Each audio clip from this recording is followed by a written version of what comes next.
యాదగిరి రెడ్డి గారు, సార్ ఒక అబ్జర్వేషన్ ఏంటంటే స్టాలిన్ ఒక సీఎం తనయుడుగా ఆయన ఉన్నారు. పోనీ పళనిస్వామిని తీసుకుందాం, ఆయన సీఎంతో చేయలేనటువంటి వ్యక్తి. అంటే ముఖ్యమంత్రుల తనయులు కావచ్చు, ముఖ్యమంత్రులతో కలిసి ప్రయాణం చేసిన వాళ్ళు కావచ్చు, రాజకీయ అనుభవం ఉన్నవాళ్ళు కావచ్చు, ఇంతమంది ఉన్నప్పుడు ఏ అనుభవం లేకుండా వచ్చినటువంటి విజయ్ ఎలా ఇన్ని సీట్లు సాధించగలిగాడు? నిజమే, తమిళనాడులో మహానటులనబడ్డ రజనీకాంత్, కమల్ హాసన్ కమల్ హాసన్ అయితే రాజకీయ పార్టీ పెట్టాడు. రజనీకాంత్ పెట్టడానికి ప్రయత్నించి పలుమార్లు ఆలోచించి విచారించి సన్నిహితులతో మాట్లాడి 1-2 మీటింగులు పెట్టి వెనక్కి వెళ్ళాడు. కానీ విజయ్ ఎంచుకున్న టైం ఖచ్చితంగా ఇది తనకు కలిసి వస్తుందనే టైం ఎంచుకున్నాడు. ఎందుకు కలిసి వస్తుందంటే, ఒకటి డిఎంకే మీద తీవ్ర వ్యతిరేకత, 2 ఏఐడిఎంకేకి నాయకత్వం లేకపోవడం. పళనిస్వామి అన్ని సంవత్సరాలు నాకు తెలిసి 3.5 సంవత్సరాలు ఎంతో ముఖ్యమంత్రి చేశాడు. కానీ ఇంతకుముందు రవికాంత్ రెడ్డి గారు చెప్పినట్టు దాంట్లో పబ్లిక్ ఫిగర్ అంటే ప్రజల్ని ఆకర్షించగలిగిన నాయకులు లేకపోవడం వల్ల జయలలిత మరణం తర్వాత ఏఐడిఎంకే ఈ స్థాయిలో ఇవాళ వస్తున్న సీట్లు, ఇప్పుడు మనకు కనిపిస్తున్న 62 సీట్లు, ఈ మాత్రం వచ్చినా కూడా ఏఐడిఎంకే మంచి పర్ఫార్మెన్స్ చేసినట్టే. డిఎంకే అసంతృప్తి, ఏఐడిఎంకే నాయకత్వ లోపం, ఈ రెండింటిని పరిగణలోకి తీసుకొని తమిళనాడు నిజంగానే ఇంతకుముందు రవికాంత్ రెడ్డి గారు అన్నట్టు అది సినిమా హైప్ ఉన్న స్టేట్. అభిమానులు వాళ్ళకు నచ్చిన సినిమా నటుని ఆదరించడం అనేది మొదటి నుంచి వస్తున్నది. ఇది బేస్ చేసుకొని ఆయన కరెక్ట్ టైంలో పాలిటిక్స్లోకి ఎంటర్ అయ్యాడు. ఎంటర్ కావడమే కాదు, తన ఎజెండా ఏంటో చెప్పాడు. తను స్వతహాగా పుట్టుకతో క్రిస్టియన్ అయినప్పటికీ రవికాంత్ రెడ్డి గారు అన్నట్టు ఎక్కడ తను యాంటీ హిందూ అనే ఫీలింగ్ ఎక్కడ ఇవ్వలేదు. ఆయన సేమ్ దేవాలయాలకు వెళ్ళడం, సెంటిమెంట్ ఎక్కడ లేకుండా చూడడం, అంటే తను ఎక్కడ ఆ పరిస్థితి కూడా లేదు. తమిళనాడులో మీకు ఎప్పుడైనా గుర్తుపెట్టుకోండి, మనం చాలా కాలం నుంచి, కొన్ని దశాబ్దాల నుంచి చూస్తున్నాం, నేషనల్ పార్టీల కంటే ప్రాంతీయ పార్టీలకే అక్కడ ప్రజలు ఎక్కువ అధికారం కట్టబెడతారు. అది డిఎంకే అయినా, ఏడిఎంకే అయినా, ఇప్పుడు ఈ టీవీకే అయినా. ఈ టీవీకే ఇప్పుడు 110 సీట్లు గెలుచుకొని ముందుకెళ్తున్నాడు. గత ఉద్దండులు ముఖ్యమంత్రి తనయుడైన స్టాలిన్, ముఖ్యమంత్రిగా పనిచేసిన పళనిస్వామి, ఇవన్నిటిని కాదని రాజకీయాల కొత్త జూనియర్, మామూలుగా అయితే రాజకీయాలు ఇంత ముందు ఎప్పుడు లేడు. కానీ నాకు ఇప్పుడు అనిపిస్తుంది తను ఎంపిక చేసుకున్న టైము, ఈ ఎలక్షన్లకు తను కానీ లేదా తనకున్న ఎవరైతే సలహాదారులు ఉంటారో, ఏ సలహాదారుల విశ్లేషణ ఏదైనా కావచ్చు, అద్భుతమైన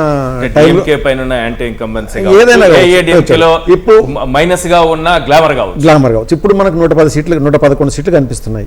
election commission of India website ప్రకారం 111 సీట్లలో టీవీకే ఆధిక్యంలో ఉంది.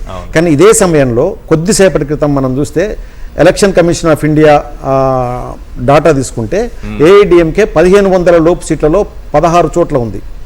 జస్ట్ 250 నుంచి 1500 లోపు 16 సీట్లలో ఆధిక్యంలో ఉంది. డిఎంకే 280 నుంచి 1000 లోపు 8 సీట్లలో ఆధిక్యంలో ఉంది. అంటే ఆ 16, 8, 24 ఎటైనా కావచ్చు. అంటే axis my India Pradeep Gupta analysis దాదాపు 120 ఇచ్చాడు. కాబట్టి నేను కూడా గట్టిగా నమ్ముతున్నా 115, 120 మధ్యకి వెళ్ళిపోతాడు టీవీకి. అంటే ఒక 2-3 సీట్లు తక్కువ పడవచ్చు అధికారం కోసం, అవసరం లేకుండానే నార్మల్ గా తను ఒంటరిగా అధికారంలోకి వచ్చే అవకాశం ఉంది.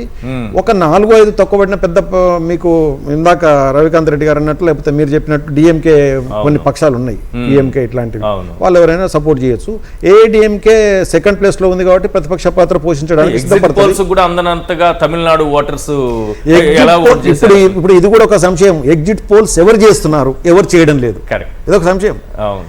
హైదరాబాద్లో లేకపోతే బెంగళూరులో లేకపోతే బాంబేలో లేకపోతే ఎక్కడో కూర్చొని టెలికాన్ఫరెన్స్ ద్వారా చేసే సర్వేలు గొప్పయా, ఫీల్డ్లోకి వెళ్ళి ఎన్నిమరేటర్లను పెట్టి సరైన ఎంపిక చేసుకొని, శాస్త్రీయంగా ఎంపిక చేసుకొని, శాంపిల్ తీసుకొని చేయడం అన్నది. ఇప్పుడు Tamil Nadu except axis my India ఎవ్వరు చెప్పలే.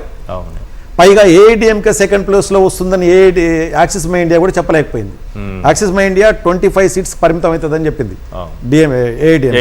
డిఎంకే దాదాపు 90 సీట్స్ ఇచ్చాడు. అంటే యాక్సిస్ ఇప్పుడు మనకు అర్థమవుతున్నది ఏంటంటే, ఓటరు ఎగ్జిట్ పోల్స్ కూడా అందడం లేదు. ఇప్పుడు ఇక్కడే ఇంకొకటి పరిగణలోకి తీసుకోవాలి. పశ్చిమ బెంగాల్లో ప్రతి 10 మంది ఓటర్లలో 6 ఎవరికి ఓటేసింది చెప్పడానికి ఇష్టపడలేదు అని ఎప్పుడైతే ప్రదీప్ గుప్తా బయటికి వెల్లడించాడో అప్పుడే మనకు అర్థమైంది ఏంటంటే అక్కడ బీజేపీ గెలుస్తుంది అని. టీఎంసీకి ఉన్న ఒక చెడ్డ పేరు గూండారాజ్ అని, అక్కడ సిండికేట్, రౌడీ సిండికేట్ అని గూండారాజ్ అని కొంత చెడ్డ పేరు ఉంది. దాన్ని దృష్టిలో పెట్టుకుని అక్కడ ఓటర్లు భయపడ్డారని మనం అర్థం చేసుకోవాలి. 15 ఏళ్ళు పరిపాలన చేసిన తర్వాత 15 ఏళ్ళు అధికారంలో ఉన్న తర్వాత ఏ గవర్నమెంట్ మీద వ్యతిరేకత ఉండడం సహజం. కానీ ఆ వ్యతిరేకతను కూడా తట్టుకొని ఇప్పటికీ మమతా బెనర్జీ 80 సీట్లు 90 సీట్ల దగ్గరలో ఉండడం అన్నది కూడా గొప్ప విషయమే 15 ఏళ్ళ తర్వాత కూడా. అంటే విజయ్ ఒక్క ఓటు కూడా వదులుకోవడానికి ఇష్టపడినట్టుగా కనిపిస్తుంది. ప్రతి ఓటు చాలా కీలకమని భావించినట్టే కనిపిస్తుంది. ఆయన కొన్ని ప్రాంతాల్లో జగన్మోహన్ రెడ్డి గారి ఫోటోను కూడా ఇలా చూపిస్తూ ఓట్లు అడిగారు. అంటే జగన్మోహన్ రెడ్డి గారి అభిమానులు కొంతమంది తమిళనాడులో ఆయా ప్రాంతాల్లో ఉన్నవాళ్ళు వీళ్ళిద్దరి ఆ మధ్యకాలంలో తమిళనాడులో ఒక ఫంక్షన్లో కలుసుకున్నప్పుడు తీసిన ఫోటోని తీసుకెళ్లి తనకిస్తే తను దాన్ని ప్రదర్శించాడు. ఆ రోజు ఇద్దరు కొంచెం కలిసి సన్నిహితంగా డిస్కషన్ కూడా చేశారు కొద్దిసేపు. రాజకీయ అనుభవం లేకపోయినా దాన్ని ప్రదర్శించే టైంలో మీరు అన్నారు కదా, దాన్ని ఆ సందర్భానికి తగిన అంటే ఒక్క చోట 10 ఓట్లో 15 ఓట్లో 20 ఓట్లో కూడా జగన్మోహన్ రెడ్డి అభిమానులు ఉంటే వాటిని ఎందుకు పోగొట్టుకోవాలి, తప్పేముంది అని తను, అది నిజమే మీరు అన్నట్టు ఏ ఒక్క ఓటు పోగొట్టుకుని ఉండాలంటే అన్ని విద్యలు నేర్చుకోవాలి. తను స్వల్పకాలంలోనే రాజకీయాలుగా మీకేమనిపిస్తుంది సార్? ఒక రాజకీయ పరిణితి ఉన్న నాయకులాగా కనిపించాడా ఎలక్షన్లో గెలిచే విషయంలో? పరిపాలన విషయానికి మనం మీరు ఇంతకు ముందు అన్నట్టు త్రిష విషయాన్ని డిఎంకే బయటికి తెచ్చిన, అక్కడ మీడియా ఎక్స్పోజ్ చేసిన, ఎక్కడ తను నోరుదారి మీరు గమనించండి, ఎక్కడ తను ఓవర్గా మాట్లాడడం కానీ తన కుటుంబ వివాదాల గురించి తనే కోర్టులో ఫైట్ చేయడం చెప్ప ఎక్కడ బయట మాట్లాడలేదు. ఏ రిపోర్టర్ అడిగినా కూడా ఆ విషయాలు మాట్లాడడానికి తను ఒప్పుకోలేదు. తను ఇంకో విషయం కూడా గమనించాలి, త్రిషను కూడా తనేమి రహస్యంగా ఉంచలేదు. తను కలుస్తూనే ఓపెన్ గా తను కలుస్తూనే ఉన్నాడు. త్రిషతో కలిసి బయటికి వెళ్ళడం మనం చూసాం, ఎక్కడ భయపడలేదు. అది తన ప్రైవేట్ వ్యవహారం. నేను పాలిటిక్స్లోకి వస్తున్నాను, ప్రజలకు మేలు చేయాలనుకుంటున్నాను, నేను అనుకుంటున్న విషయాన్ని ప్రజలు నమ్మితే నాకు ఓట్లు వేస్తారు. అంతేగాని ఇక్కడ నా వ్యక్తిగత విషయాలు ప్రజలు పట్టించుకొని ఓట్లేయరు అని తను ఎక్కడ అనుకోలేదు. కాబట్టి తన ఏకైక ఎజెండా తను ముందుకెళ్ళాడు. సో పొలిటికల్ లైఫ్ వేరు, పర్సనల్ లైఫ్ వేరు అయిపోయాడు. దాంట్లో విజయం సాధించాడు.